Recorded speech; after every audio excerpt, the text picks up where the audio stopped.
I think I've lost them now. Good evening. The name is Seraphina. I grew up as Seraphina Coldfall, but I dropped that wretched surname when I can help it. I was raised by my halfling mother and father, though when I was fully grown at 4'2", it became evident that my mother had had an affair with a dwarf she claimed to just be trading with. Until then, my parents had always been carefree and always happy. It was humiliating. They would spend maybe a couple of hours of the day tending to the crops, but they spent far more time drinking, smoking their pipes, and playing silly games. What a waste. There were signs, of course, that I was not full halfling. Call it ignorance or call it denial, but it wasn't until I continued to grow taller than our neighbor's tallest son, he's 3'4", that I started to hear those muffled rumblings of the trips my mother would take to the hills before I was conceived.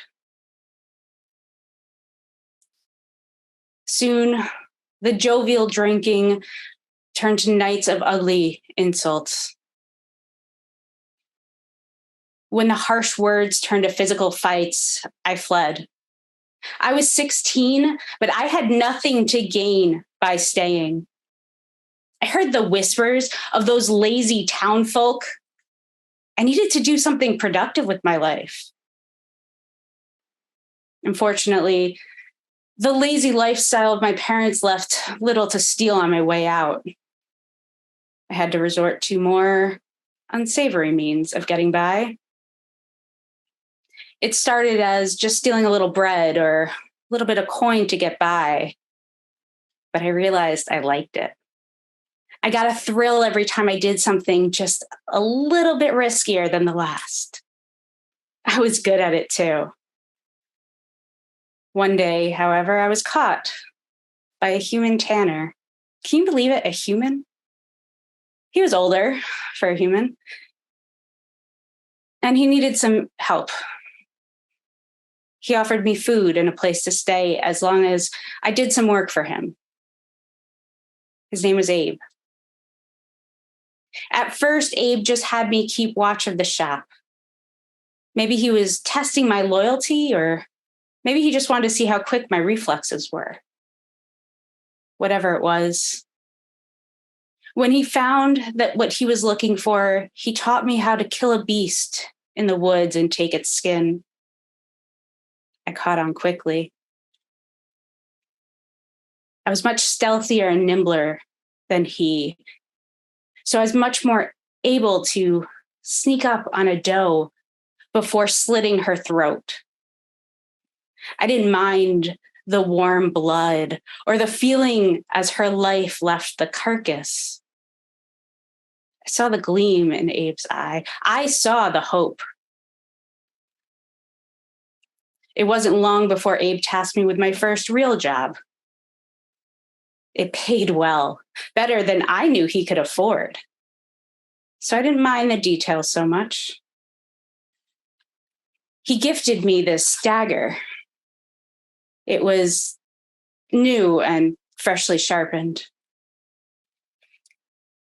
And he told me where I could find a certain customer who never seemed to pay for his extravagant orders. Killing came much more easily to me than I would have suspected. When I returned with all that Abe was owed and then some, he looked pleased, maybe even proud. Abe died only 5 years later. I still don't know who raided the shop that night. I was out on a job. But when I found Abe's lifeless body, I took the coin that I knew he had hidden behind a loose brick in the wall, and I took off. I wasn't prepared for the emotions that followed. It was an emptiness. I never had someone like Abe before, a mentor, I guess. Someone who helped me so much in my development. It's almost like he cared for me. And I him? Whatever. It doesn't matter now. I can't afford feelings like that right now. I need to stay cold. I can only trust myself. The name Seraphina means burning ones, which is appropriate with the rage and anger that burn inside me. It seems apt to have a surname such as Coldfall from a home that threatened to hold me back, cold, smothering my flames. Who knows where I would be if I had stayed? Drunk and lazy, probably. I'm grateful to Abe. Had he not died, I would likely owe him a great debt. Maybe one day I'll have the opportunity to shape another in that same way, mentor them, help kindle that inner rage and fire. I just hope I'm ready when that day comes. I think I hear them. I better keep moving.